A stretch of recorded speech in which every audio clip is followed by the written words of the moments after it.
ఓం శాంతి 25/7/2021 అవ్యక్త మురళి. తనువు మరియు మనస్సుల అలసటను తొలగించే సాధనం శక్తిశాలి స్మృతి. ఈరోజు పరదేశి అయిన తండ్రి తన అనాది దేశవాసులు, ఆది దేశవాసులు, సేవార్థంగా విదేశీయులుగా ఉన్న పిల్లలందరినీ కలుసుకునేందుకు వచ్చారు. వీరే నా నుండి తప్పిపోయి లభించిన అల్లారు ముద్దు పిల్లలు, అనాది దేశమైన పరంధామ నివాసులు అని బాప్దాదాకు తెలుసు. అంతేకాక సృష్టి ఆదిలో ఇదే భారత భూమిలో మీ రాజ్యమైన సత్యుగ స్వదేశం ఉండేది. దానిని అందరూ భారతదేశము అని అంటారు. కనుక ఆదిలో ఇదే భారతదేశ వాసులుగా ఉండేవారు. ఇదే భారత భూమిలో బ్రహ్మబాబా జతలో రాజ్యం చేశారు.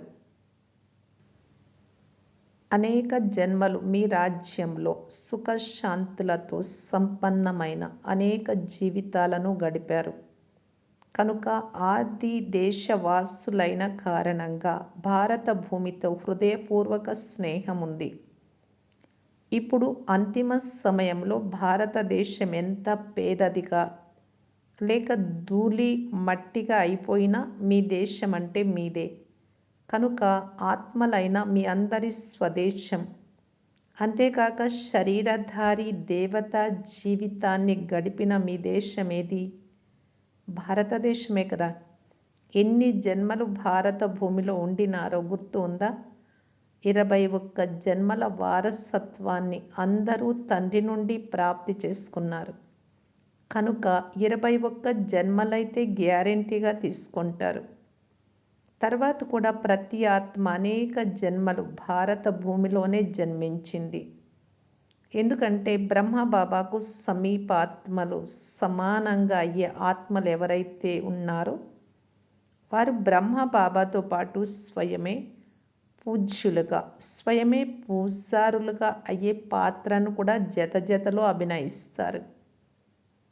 ద్వాపర యుగంలో మొదటి భక్తులుగా బ్రాహ్మణ్ ఆత్మలైన మీరే అవుతారు. ఆదికమైన స్వర్గంలో మీరు ఈ దేశవాసులుగా ఉండేవారు. అంతేకాక అనేక సార్లు భారతదేశ వాసులుగా అయ్యారు. అందుకే బ్రాహ్మణుల అలౌకిక ప్రపంచమైన మధువనంతో అతి ప్రేమ ఉంది. ఈ మధువనం బ్రాహ్మణుల చిన్న ప్రపంచం కనుక ఈ ప్రపంచం చాలా బాగుంది అనిపిస్తుంది కదా.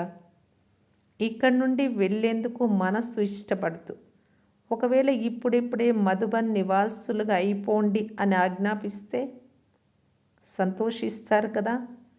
లేక సేవ ఎవరు చేస్తారు అనే సంకల్పం వస్తుందా? సేవ కొరకైతే వెళ్ళాల్సిందే. ఇక్కడే ఉండిపోమని బాప్దాదా చెప్పినా సేవ గుర్తుకొస్తుందా? సేవ చేయించేవారెవరు? బాబా నుండి లభించిన సూచనలను, శ్రీమతాన్ని అదే రూపంలో పాలన చేసే వారిని సత్యమైన ఆజ్ఞాకారి పిల్లలు అని అంటారు. మధువనంలో కూర్చోపెట్టాలా లేక సేవ కొరకు పంపించాలా అనే విషయం బాప్దాదాకు తెలుసు. బ్రాహ్మణ పిల్లలు ప్రతి విషయంలో ఎవరు రెడీగా ఉండాలి. ఇప్పుడిప్పుడే ఏ డైరెక్షన్ లభించినా అందులో ఎవరు రెడీగా ఉండాలి. సంకల్ప మాత్రంలో కూడా మన్మతం మిక్స్ అవ్వరాదు. వీరిని శ్రీమతంపై నడిచే శ్రేష్టమైన ఆత్మలు అని అంటారు. సేవా బాధ్యత బాప్దాదాది అని మీకు తెలుసు కదా, లేక మీద ఈ బాధ్యత నుండి మీరు తేలికగా ఉన్నారు కదా, లేక కొద్దిగా బరువుందా? ఇంత పెద్ద ప్రోగ్రాం చేయాలి, ఇది చేయాలి అని బరువుగా అయితే భావించడం లేదు కదా. చేయించేవారు చేయిస్తూ ఉన్నారు. చేయించేవారు బాబా ఒక్కరే. ఎవరో ఒకరి బుద్ధిని టచ్ చేసి విశ్వ సేవా కర్తవ్యాన్ని చేయించారు మరియు చేయిస్తూ ఉంటారు. పిల్లలను కేవలం నిమిత్తంగా ఉంచుతారు. ఎందుకంటే ఎవరు చేస్తారో వారు పొందుతారు. పొందేవారు పిల్లలే. బాబాకు పొందాల్సిన అవసరం లేదు. ప్రాలబ్ధాన్ని పొందడం లేక సేవా ఫలాన్ని అనుభవం చేయడం ఇది ఆత్మల పని కనుక పిల్లలను నిమిత్తంగా చేస్తారు. సాకార రూపంలో కూడా సేవ చేయించే కార్యాన్ని చూశారు. అంతేకాక ఇప్పుడు అవ్యక్త రూపంలో కూడా చేయించే తండ్రి అవ్యక్త బ్రహ్మ ద్వారా సేవ ఎలా చేయిస్తున్నారు ఇది కూడా చూస్తూ ఉన్నారు. అవ్యక్త రూపంలో సేవా వేగం ఇంకా తీవ్రంగా ఉంది. చేయించేవారు చేయిస్తున్నారు. మీరు తోలు బొమ్మల సమానంగా నాట్యం చేస్తున్నారు. ఈ సేవ కూడా ఒక ఆట. చేయించేవారు చేయిస్తున్నారు. మీరు నిమిత్తంగా అయ్యి ఒక అడుగులో 16 రెట్ల ప్రాలబ్ధాన్ని తయారు చేసుకుంటూ ఉన్నారు. కనుక బరువు ఎవరిపై ఉంది? చేయించే వారిపై ఉందా లేక చేసే వారిపై ఉందా? ఇది కూడా బరువు కాదు అని బాబాకు తెలుసు. మీరు బరువు అని అంటారు కనుక బాబా కూడా బరువు అనే శబ్దాన్ని అంటున్నారు. బాబా దృష్టిలో అయితే అన్నీ అయ్యే ఉన్నాయి. కేవలం గీత గీయించబడుతుంది. గీత గీయడం పెద్ద విషయంగా అనిపిస్తుందా? కనుక ఈ విధంగా బాప్ దాదా సేవ చేయిస్తారు. ఒక గీతను గీసినంత సులభంగా సేవను కూడా చేయిస్తారు. మీరు రిపీట్ చేస్తున్నారు. నిమిత్తంగా ఆడుతూ ఉన్నారు. ఎలాగైతే మాయా విఘ్నాలు ఆటయో అలా సేవ కూడా శ్రమ కాదు కానీ ఆట అని భావించడం ద్వారా సేవలో సదా తాజాదనాన్ని అనుభవం చేస్తారు. ఏదైనా ఆటను ఎందుకు ఆడతారు? అలసిపోయేందుకు కాదు, తాజాగా రిఫ్రెష్ అయ్యేందుకు ఆడతారు. ఎంత పెద్ద కార్యమున్నా ఎలాగైతే ఆట ఆడితే రిఫ్రెష్ అవుతారో అలా తాజాగా అనుభవం చేస్తారు. ఎంతగా అలసిపోయేలా చేసే ఆట అయినా ఆటగా భావించడం ద్వారా అలసట అనిపించదు. ఎందుకంటే మనస్ఫూర్తిగా ఆసక్తితో ఆట ఆడతారు. ఆటలో ఎంత కష్టపడాల్సి వచ్చినా అది కూడా మనోరంజనంగా అనిపిస్తుంది. ఎందుకంటే మనస్ఫూర్తిగా చేస్తారు. అయితే శరీర నిర్వహణార్థం ఏదైనా లౌకిక కార్యం చేయాల్సి వచ్చినప్పుడు బరువుగా అనిపిస్తుంది. బాధ్యతగా భావించి చేస్తారు కనుక శ్రమ అనిపిస్తుంది. శారీరక శ్రమతో కూడిన పని కానీ బుద్ధి ద్వారా శ్రమ చేసే పని కానీ బాధ్యతగా భావించి చేయడం ద్వారా అలసటను అనుభవం చేస్తారు. ఎందుకంటే ఆ పనిని హృదయపూర్వకంగా సంతోషంగా చెయ్యరు. ఏ కార్యమైతే మనస ఉమంగముతో సంతోషంగా చేయబడుతుందో ఆ కార్యంలో అలసట ఉండదు. ఉత్సాహ ఉల్లాసాలతో చేస్తే బరువు అనుభవం కాదు. ఒక్కొక్కసారి పిల్లలపైన చేయాల్సిన సేవ కంటే ఎక్కువ పని కూడా వచ్చేస్తుంది. కనుక అప్పుడప్పుడు అలసట అనుభవం అవుతుంది. చాలామంది పిల్లలు అలసిపోని వారిగా అయి సేవ చెయ్యాలి అనే ఉత్సాహ ఉల్లాసాలతో ఉండడాన్ని బాప్ దాదా చూస్తూ ఉన్నారు. ధైర్యం ఉంచి ముందుకు వెళ్తూ ఉన్నారు. ఇది చూసి బాప్ దాదా హర్షితమవుతారు కూడా. అయినా సదా బుద్ధిని తేలికగా తప్పకుండా ఉంచుకోండి. పిల్లలు చేసే అన్ని ప్లాన్లను ప్రోగ్రాంలను బాప్ దాదా వతనంలో కూర్చొని కూడా చూస్తూ ఉంటారు. ప్రతి పుత్రుని ప్రతి సమయంలోని స్మృతి మరియు సేవల రికార్డ్ బాప్ దాదా వద్ద ఉంటుంది.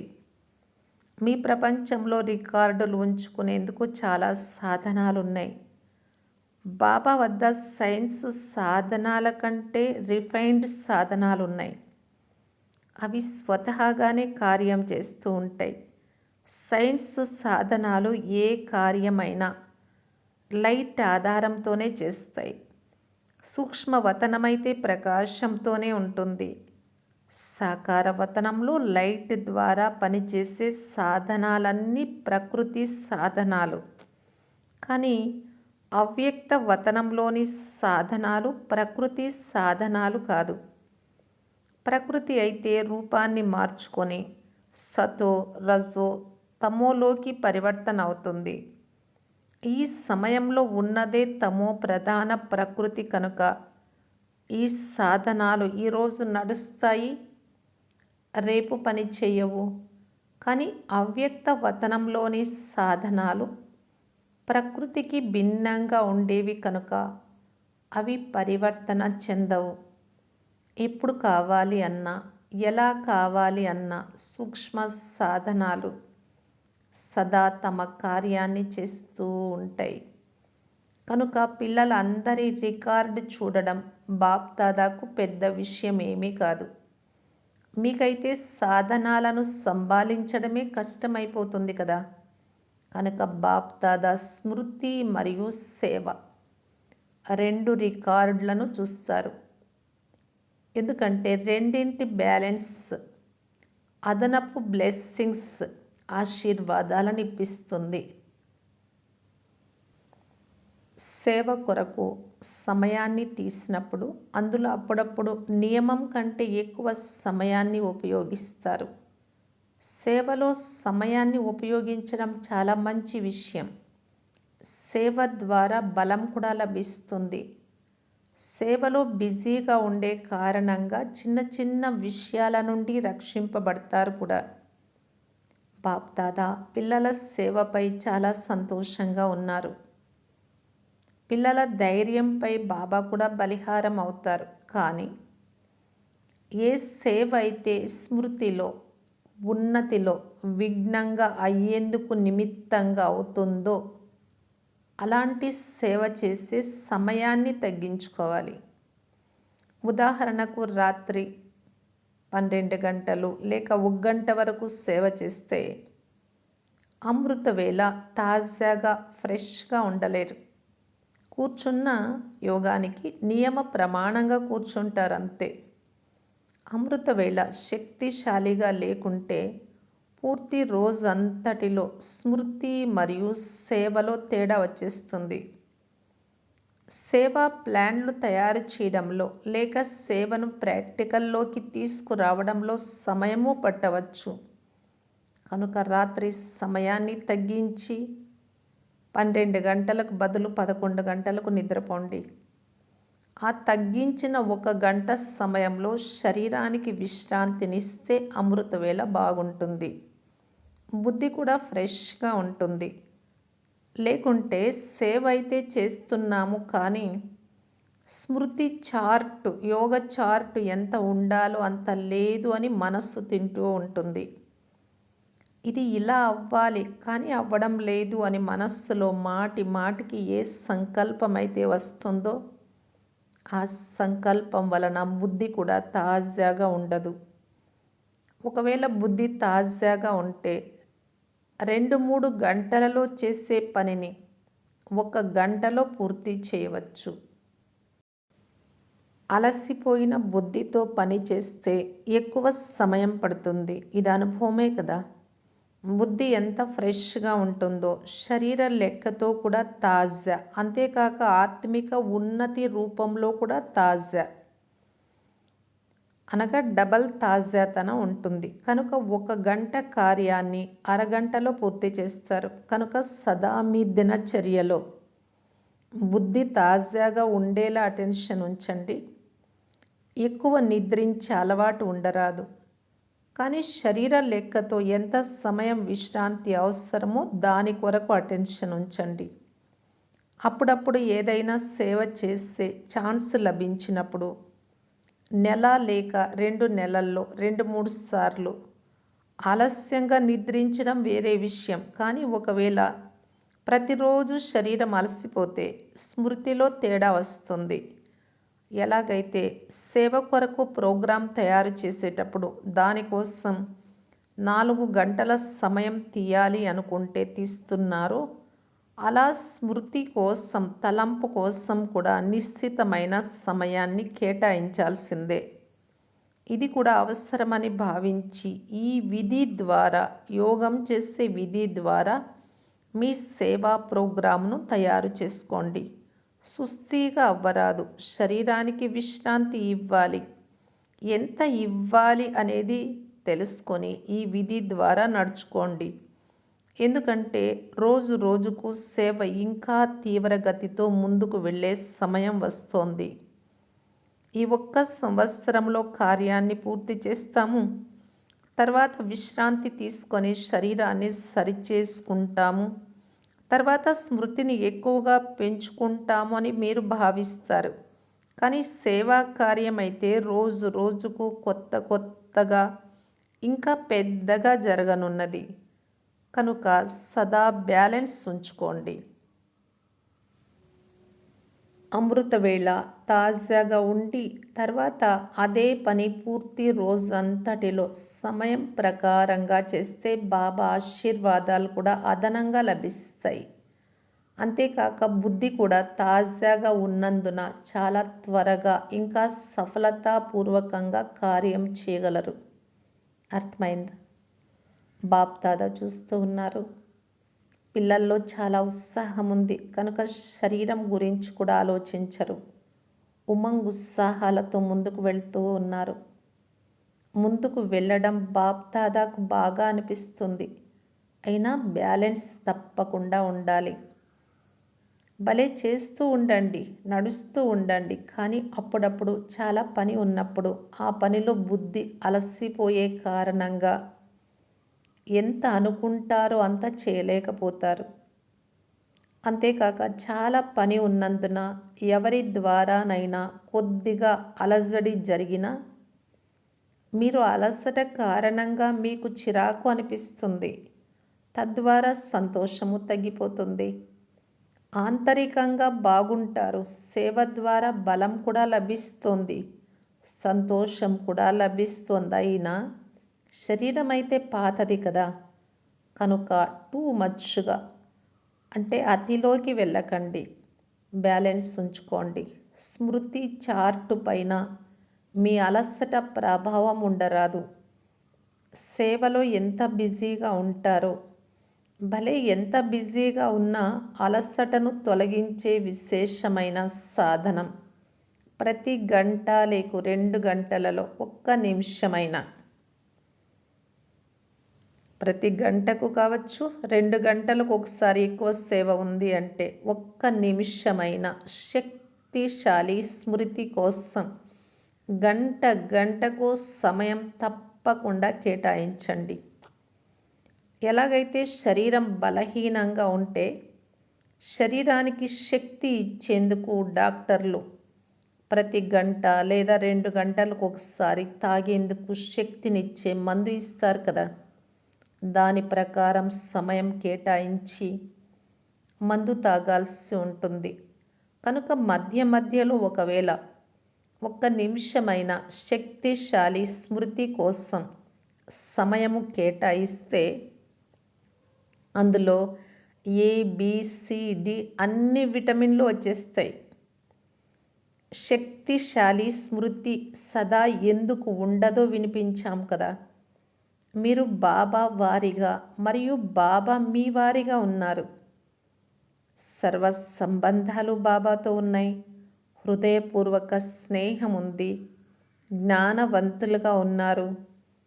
సర్వప్రాప్తుల అనుభవీలుగా ఉన్నారు. అయినా శక్తిశాలి స్మృతి సదా ఎందుకు ఉండదు? దీనికి కారణం ఏంటి? మీ స్మృతి అనే లింకును ఉంచుకోరు. లింకు తెగిపోతుంది కనుక జోడించడంలో సమయం కూడా పడుతుంది, శ్రమ కూడా అనిపిస్తుంది. అంతేకాక శక్తిశాలికి బదులు బలహీనంగా అవుతారు. విస్మృతి అయితే అవ్వజాలదు, మర్చిపోరు.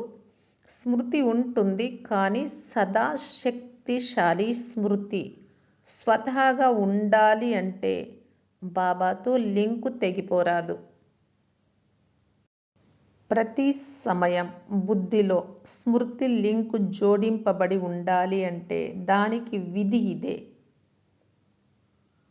దీనిని కూడా అవసరమని భావించండి. ఎలాగైతే ఆ పనులను అవసరమని భావించి ప్లాన్ తయారు చేసి తీరాలి అని సమయాన్ని కేటాయిస్తారు కదా, శక్తిని కూడా ఉపయోగిస్తారు. అలా ఇది కూడా గంట గంటకు శక్తిశాలి స్మృతి చేయాల్సిన అవసరం ఉంది. మొదట ఈ పని పూర్తి చేసి తర్వాత స్మృతి చేస్తాము అని దీనిని వెనుకకు నెట్టేయకండి. మీ ప్రోగ్రాంలో మొదట స్మృతి సమయాన్ని కలుపుకోండి. సేవా ప్లాన్ కోసం 2 గంటల సమయాన్ని నిర్ణయిస్తారు.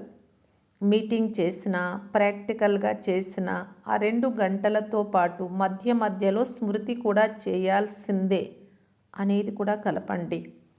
అప్పుడు 1 గంట కోసం ప్లాన్ చేసిన పనిని అరగంటలోనే కంప్లీట్ చేయగలుగుతారు. చేసి చూడండి. కళ్ళు తమంతట తామే 2 గంటలకు తాజాగా తెరుచుకుంటాయి అమృతవేళ.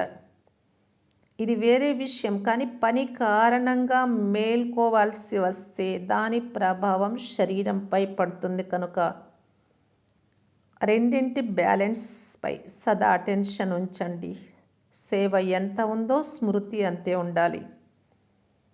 పిల్లలు ఇంత బిజీగా ఉండడం చూసి వీరి తలకు మాలిష్ చెయ్యాలి అని బాప్దాదా కూడా అనుకుంటారు. కానీ సమయాన్ని స్మృతి కొరకు కేటాయిస్తే బాప్దాదా వతనంలో మాలిష్ కూడా చేస్తారు. అది కూడా మాలిష్ అలౌకికమైనదిగా ఉంటుంది. ఇక్కడి లౌకిక మాలిష్ వలె ఉండదు. ఒక్కసారిగా మీరు పైన తాజాగా అయిపోతారు. 1 సెకండు శక్తిశాలి స్మృతి అయినా తనువు మనస్సు రెండింటినీ ఫ్రెష్గా చేసేస్తుంది. కనుక బాప్దాదా వతనానికి వచ్చేయండి. ఏ సంకల్పం చేస్తారో అది పూర్తి అవుతుంది.